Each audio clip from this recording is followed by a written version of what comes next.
Shalom from Israel, I'm Ariel Ben Avram. This week we're going to reflect on Psalm 39, of course, by King David. It begins as a psalm with music, so for the musical director. So this is accompanied with music. It's something that we have to joy about. Verse 1, I said, I will watch my ways and keep my tongue from sin. I will put a muzzle on my mouth while in the presence of the wicked.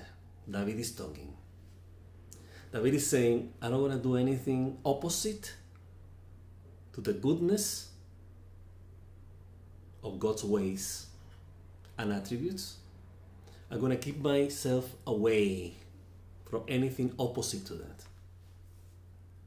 meaning sin, transgression, and basically living in the ways of the wicked. So I'm not going to associate myself with that. I sin for that. Verse 2, so I remain utterly silent, not even saying anything good. This is interesting. Not even saying anything good. In other words, David said, I don't want to mess with anything negative. To the point that I don't even say anything good. I was, shut up. Keep silence. Somewhere in the Talmud, our sages say, paraphrasing, I want to paraphrase. It's like two things. At some point, there's a discussion in which we have to think in, God forbid, there's no God. What our people should do if there's no God. And in essence, the conclusion was we have to do goodness. So those who are atheists, agnostics, they need to be righteous. They have to do goodness. They have to live by ethical principles, even if there's no God. So in other words, the fact that God doesn't exist doesn't necessarily give license to live in negative ways and trends and destructive ways and this wild approach to reality. Or say we have to make goodness prevail, even if God has Shalom, doesn't exist. Now, we mentioned this because it's like, I don't even say anything good. It's interesting. Why? In other part of the Talmud, the sages are discussing, it's like, at some point they're asked about doing good. So we are bound to do goodness. We're supposed to be good. We're supposed to do goodness. Okay? It's like an imperative. And we share that, by the way. The sages are not saying that's not right. They say, yeah, all the way around. Yes, you have to do good. You have to do good. It's important. But they say, if you are not able to do good, it's the case of David, I'm not even saying anything good. If we are not able to do goodness, don't do evil. So it's like, don't do nothing. By doing nothing is good enough. You're doing good by doing nothing. In other words, it's better not to do something good than doing something bad or negative, evil. So if you're not able to do goodness, don't do anything. Don't do something evil. In other words, we may say, I'm not able to do something good, therefore I'm going to do something bad. No. You're not able to do something evil, don't do anything. Shut up. That's what David is meaning here by that. So how come that David, a righteous king, is going to keep his mouth shut and don't say anything good in front of evil? Sometimes it's better to do nothing. It's hard to understand, but the idea is to get the depth of what this means. Now, this doesn't mean to condone a negative action. You're not going to do anything if somebody's going to kill somebody. You're not going to say anything. No, we're not talking about that. We're talking about that we're walking and nothing is happening and we don't see anything good to do. Don't do anything. Just keep walking. Okay? Verse 2. So I remained utterly silent, not even saying anything good. But my anguish increased. My heart grew hot within me. Hot. Usually in the Hebrew Bible, hot is related to anger. When I meditated, the fire burned. Then I spoke with my tongue. He couldn't keep himself silent. Okay. Verse 4, show me, Lord God, my life's end and the number of my days. Let me know how fleeting my life is. This is a philosophical question. Why should I do? Should I remain silent and say nothing good? Now David is contextualizing the situation. It's like, if I see evil, should I shut up? That's a different scenario now. So before we were talking about, if we're not able to do something good, keep quiet. Don't do anything. Now, if a situation is negative, it's the context in which it's like I'm meditating and then I feel the fire, it's burning me. I cannot accept this going on anymore. I have to speak. Then I spoke with my tongue. Then he's asking God, tell me what is the purpose of my life? My life's end, the number of my days. Let me know how fleeting my life is. It's not that David wants to know, say, how am I going to die? I'm going to be 70, it's going to be 100. He's not asking about that. He's asking about meaning. The number of our lives is about meaning. What things have been meaningful, meaning goodness, good to remember that I have done. Those are the counting of my days. Those are the end of my life. David wants a purpose in life. He wants to understand what is the purpose of life. You know that life is short. Then what is the point? Okay, it's a philosophical question, existential question. 5. You have made my days a mere handbreadth. It's like, that's my life, short. The span of my years as is nothing before you. An existential question. Everyone is but a breath, even those who seem secure. It's like David is calling our attention. It's like, ladies and gentlemen, don't live in ego's fantasies and illusion that you will live forever. Life is short. And we have to make the best out of it. What a breath. Something very short. Let's be humble. Let's pay attention to what matters in life. That's the counting on our days. That's the end of our lives. 6. Surely everyone goes around like a mere phantom, like ghosts. In vain they rush about, heaping up wealth without knowing whose it will finally be. It's like everybody's trying to pursue wealth, suddenly they die. Who's going to inherit that? There's in cases, many cases, of rich people who die without giving this to anybody. So the state take over that. Governments. So what is the point? It's like maybe he could have done it with that money, something good before he died. Open a hospital, school. No. It's like, what is the point? And then it's like working in vain, meaning in vanities of accumulating possession for what? Are you going to take it with you? No, you're going to leave behind. So what was the purpose? What was the point? Okay? So he's asking God, tell me. I don't want to end like this. Okay? 7. But now, God, what do I look for? My hope is in you. It's like, my life. You created my life. Make my life the best you can do out of it. You created me. Give it purpose. Give it a meaning. That's what David is asking. I don't want to die in vain, in vanity. Like, what happened? Nothing. Okay.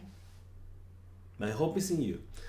8. Save me, redeem me from all my transgressions. It's like, make me wise. Don't make me fall in negative trends and trends in consciousness, egos, fantasies, and illusions. Save me from that. I don't want to be there. I want something transcendent.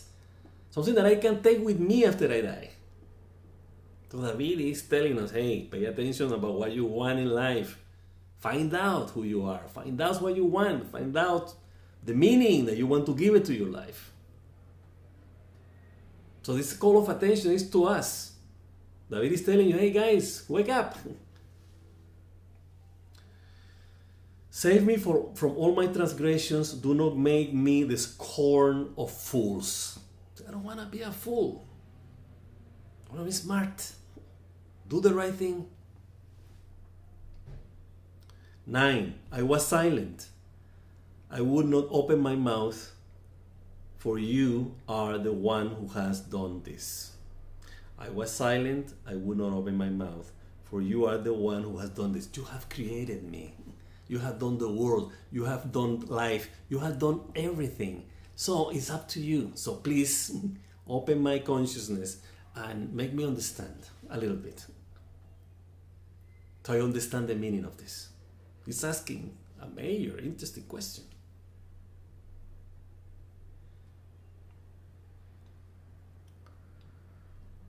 Remove, verse 10, remove your scourge from me. I am overcome by the blow of your hand. I depend on you. I depend on you. It's like this humble statement that David is teaching us. It's like, forget about it, what I want. No, what you want. You created me. You have done all of this. Do it.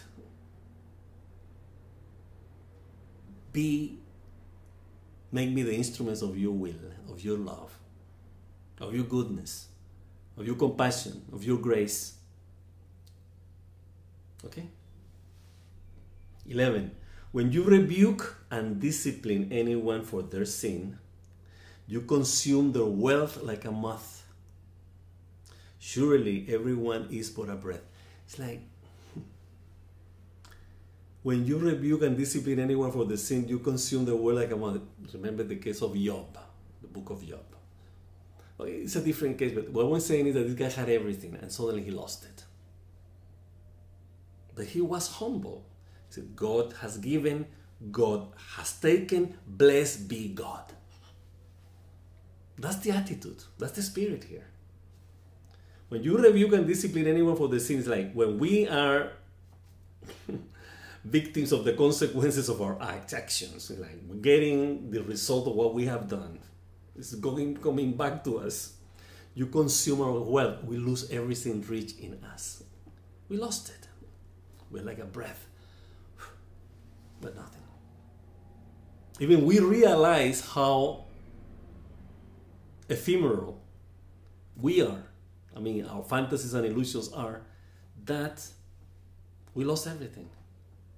All we believed was our wealth is gone.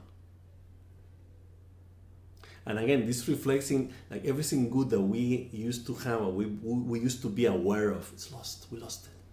We wanted it back, we lost it. And then we died. And then that's it. It's the end. 12. Hear my prayer, God. Listen to my cry for help. Do not be deaf to my weeping. I dwell with you as a foreigner, a stranger, as all my ancestors were. David is saying something very important. Very important. He's asking God, hear my prayer. Help me. You know, what he's asking before. Don't be indifferent to my philosophical, my dilemma, my existential dilemma. This is very important. I dwell with you as a foreigner. We're aliens. We're transient here. We're passing by. We don't belong to this earth. We here is transit, a transitional stage. To return to Him, to do something that He has for us. We don't know what that is. We will see when we get there. So, I dwell with you as a foreigner, a stranger, as all my ancestors were. Remember Abraham? When he came to Canaan, and he was asking for hospitality from the people living in Canaan, he said, I'm a stranger in your midst. I'm a stranger. I'm coming from somewhere else. And then all of our ancestors were strangers in Egypt. The only thing that we're not strangers to our land. What is our land? The piece of land that God gave us and our connection with Him. That's our land. We're not alien to God. This is our land, our possession, our life, our purpose in life. So David is saying, hey, I'm passing by here. I don't want to get stuck in ego's fantasies and illusion. I don't want to become a materialistic person. I don't want to live by this fantasy, this consumer society that we have. We don't want that. I don't want to get trapped in entertainment and living a life that is not mine. I'm an alien here, like my ancestors were. So we have to understand this. We don't belong to the material. We know that. We were born and we die. This is not what we belong. We're aliens, literally aliens in this life. Our life is lent to us.